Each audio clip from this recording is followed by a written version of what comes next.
How's it going, everyone? My name is Lionel, and welcome to Dead Meat. This is a visual novel where you are to meet a cannibal, and if you are like me and you simp for Hannibal Lecter, this is the game for you. Anyway, let's get right into it. Hey there, this is me from the future. I just want to give you guys a fair warning. There is going to be some gore in this game. It's in like bodily parts all strewn out and apart, like intestines and stuff. So if you're not comfortable with that, skip ahead. In the meantime, if you are going to be skipping this, hey, I put up a little thing over there. It's a collab I did with a friend, and I really hope you guys enjoyed it, because I did. Anyway, let's get back into it. Hey, have you heard of a Red Room? It's a place in the deepest corner of the internet where sick people get the rocks off to the torture of others. It's considered taboo, an urban legend at most. Only, it isn't. You just want to believe it is. It will break your sheltered little mind. If you have the time, you should search for it. Cleanse your palate a bit. I'll be waiting. Yours faithfully, Dead Meat. Hello. Ring, ring, ring. I pick up my phone, lying beside me blindly, barely opening an eye to hit answer to see who's responsible for disturbing the sleep I've had. This had better be good.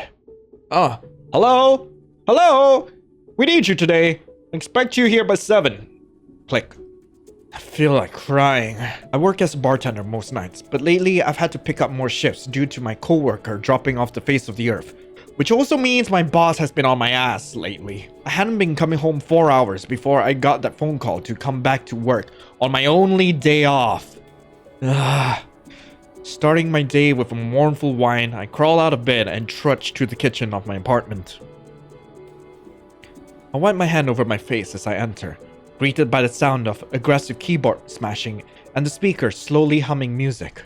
Persephone? You're awake already. Oh, hey. Hello, Persephone. Persephone, my roommate, is the biggest horror fanatic I know. Mythology, conspiracy theories, true crime. She's got you covered tenfold. Just 5 minutes on her laptop and she's ready to freak you out. Also, she has a bad habit of losing sleep over her shenanigans. I decided to breakfast on me, not favoring a burnt kitchen if either of us try to cook something up in our current states. I speak as I order for delivery on my phone. What's going on with you today? Not sleeping again? How did you guess? I'm pointing to my own set of eye bags as a hint. She barks out a laugh. Come see for yourself. I think you're gonna like this one. She gestures me over with a wave of her hand, and I'm inclined to sit beside her by the kitchen island. The screen of Persephone's laptop displayed multiple tabs of uproar and support, discuss and forums, a digital riot over this new hit called Dead Meat? Persephone hums in response was devious. It blew up overnight, but apparently it's been going on for a while. The dark web actually got a live streamer again after all the other Red Rooms got shut down. This guy's fucking insane! People are saying he actually goes live to eat people, or eats them alive. Oh, or eats them while they're rotten. Creepy, right? Very. Maybe I shouldn't have ordered breakfast after all. Some internet hermits are calling BS on it. But can you really make something like this up? I wasn't gonna base my opinions off other people, so You didn't. I did! I give a look. It was just a few installs, a few click here and there for a VPN, and a hunt for a virtual machine, and a few clicks later, I stare harder. Persephone begins to sweat. I promise, I didn't sell my soul. Just one night. It wasn't like it was hard to find. It was almost like he wanted me to find it. No matter how much I would want to stay mad, I can't when it comes to Persephone. Instead, I sigh and offer a tired smile. Just please don't get us murdered. Or maybe do. I got called in for another shift today. Again? For God's sake, why don't they ever leave you alone? Persephone grumbled under her breath, sinking into her seat. It's not too late to quit, you know. Just tell your deadbeat boss to find someone else and maybe we can spend the night together? I know it was meant to be lighthearted, something to cheer me up, but I noticed there was some honesty in it. Sure, let's do. Persephone lights up to my agreement, almost ready to skyrocket out of her seat. It's cute. I'll call work and let them know I won't be coming in. I can grab snacks if you pick out a movie. Persephone is out of her seat before I can even finish my sentence, bouncing from foot to foot. Okay. Go now before it gets any later. I'll see you in a bit. Persephone crushes me into a tight hug before I rush to my room and get ready, only pulling away to speak softly. Thank you. You have no idea how much I miss this. Aww. I grin and squeeze her back before heading into my room to get changed.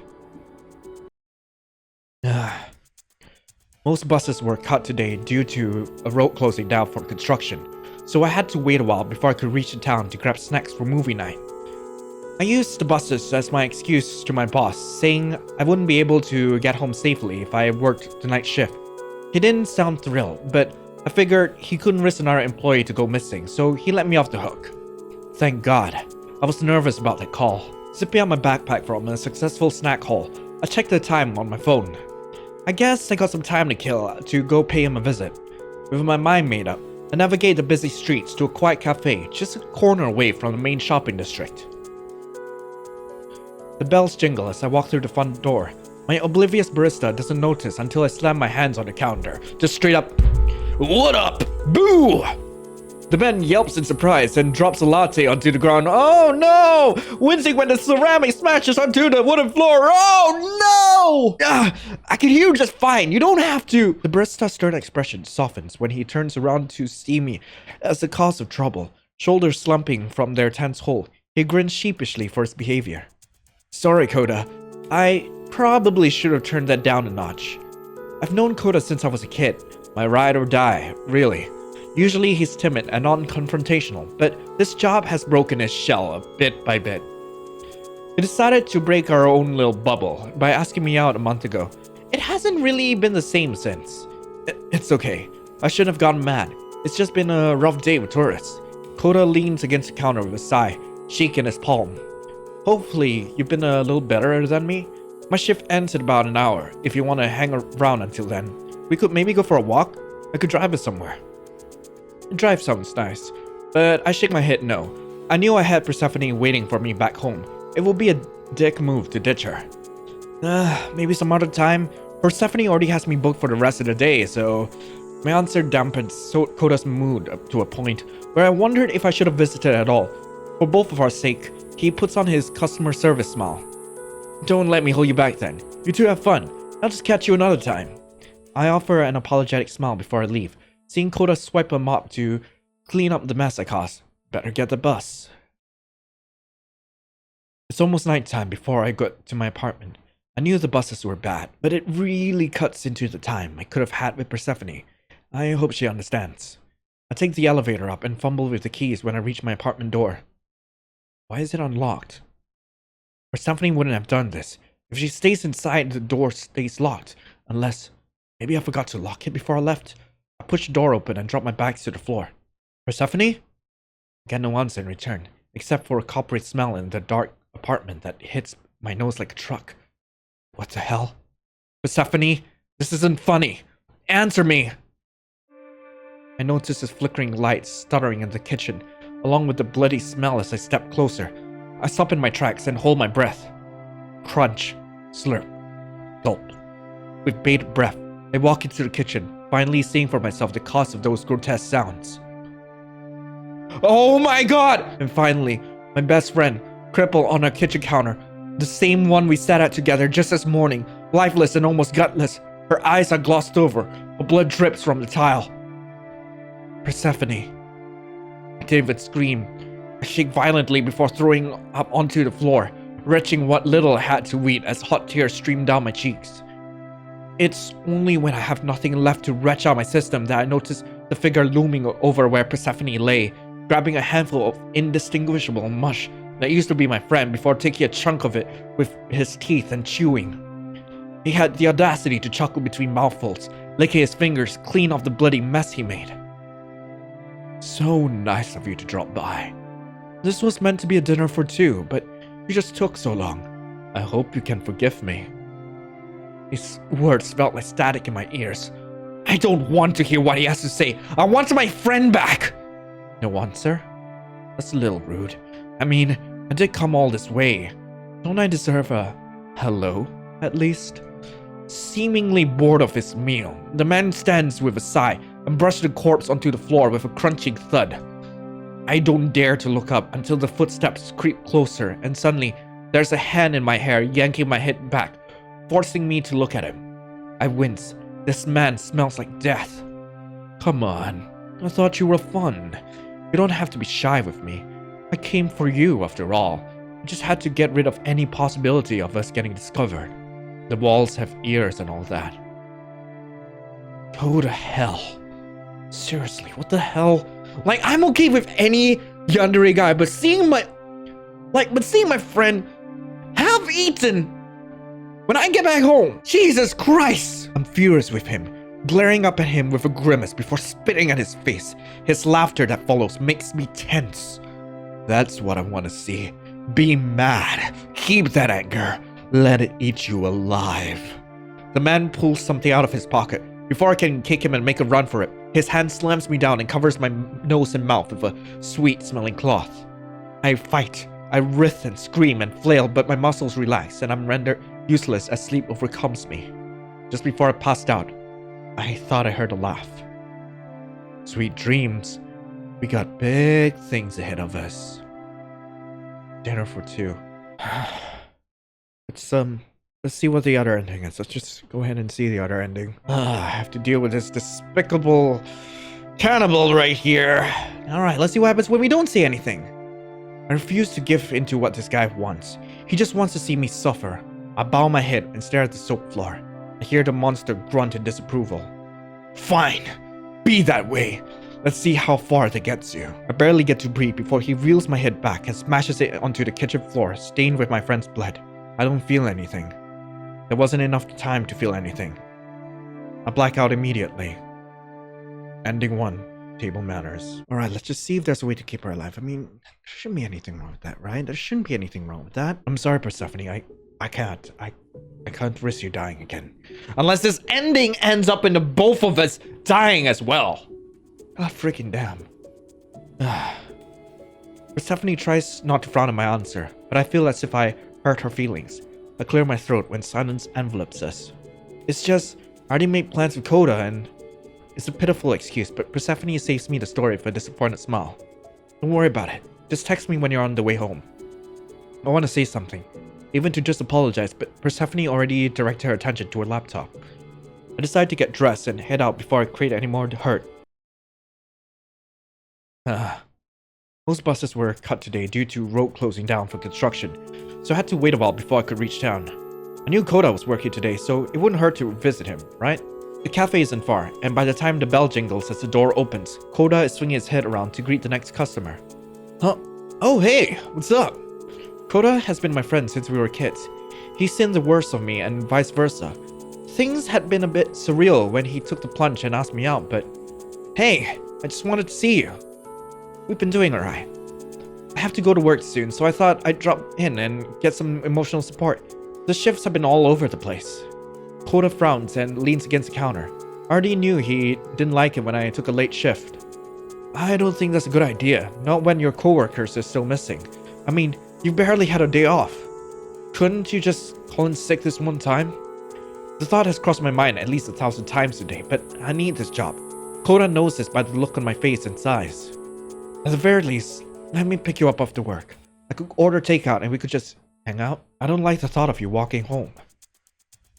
Okay, yeah. Coda sighs in relief and smiles, turning his back to grab a mug and set it under the coffee machine.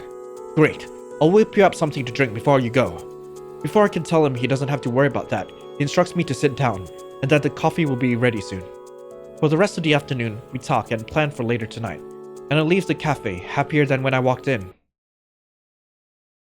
The bar is quiet, and my shift flies in for the most part.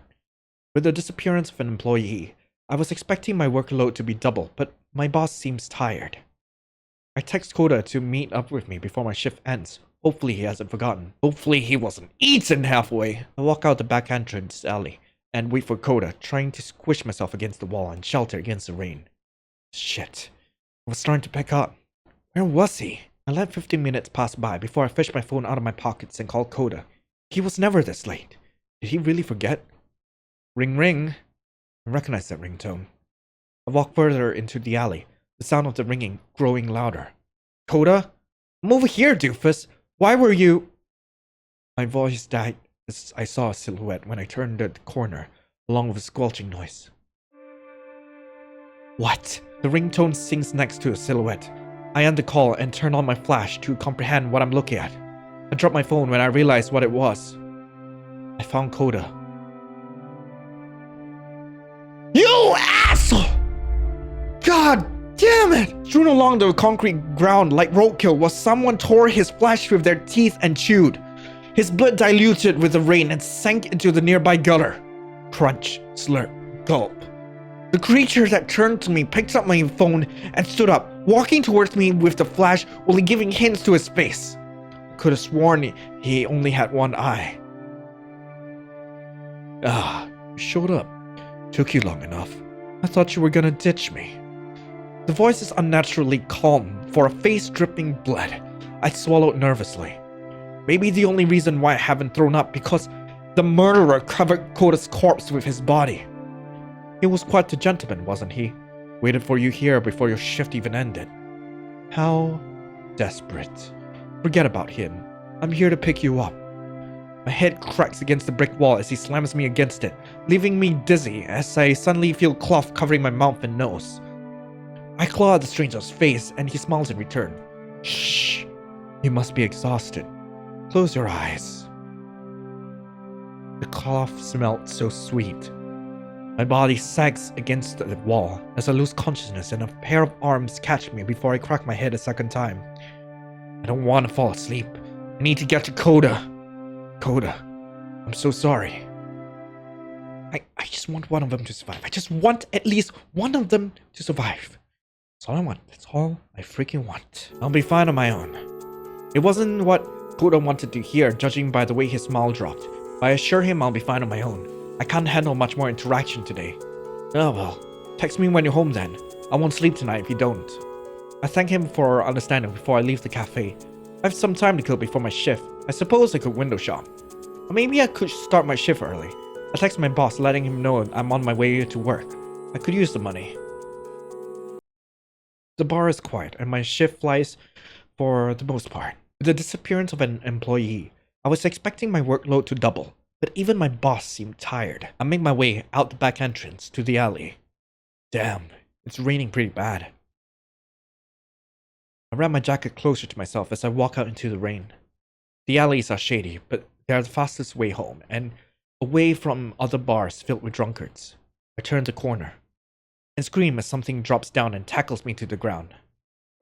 I'm frantic, kicking and screaming as I try to get this body off of me, but they're adamant about keeping me down. They wait until I'm exhausted and crying to pull out their phone, and my eyes squint at the flash that renders me blind to their face. You really made it far too easy to me. Did you want me to catch you? Was that it? No, I just wanted to make sure you didn't kill any of my other friends, you psycho! The flash of the phone is closer to my face with each question, and I can only whimper in reply. Not that I could properly answer anyway. He's crushing my ribs. I don't know if you're proud or just freaking stupid. You really thought you could go out at night by yourself? I gotta say, I've had my eyes on you for a while. I just thought you were playing hard to get. It's alright though. You might be naive, but you got a face for the camera. Let's see how much you can handle before you crack. He's recording?! I'm enraged, my fist connecting with his face as I scream. I move to hit him again, but he grabs my face and holds it forward with a stunned chuckle. Holy shit, you're crazy. Keep that up. We're gonna need to see more of that. The figure lifts my face just an inch higher before he drives it into the ground. I pass out on impact, barely able to hear the sickening thud. Smile for the camera, sweetheart. Ending 4. Dead meat. Well, I got what I wanted. See my friends somehow. Well, that was dead meat. I hope you guys enjoyed it, because I really want to pound this guy into the ground. Man, anyway. Thank you so much for watching. Subscribe if you want to see more. If there's any other games you want me to try out, just let me know in the comments below or hit me up on Twitter. I would love to check them out. Anyway, hope you guys enjoyed. And as always, I will see you guys in the next one. This is Lionel, signing out. Ciao.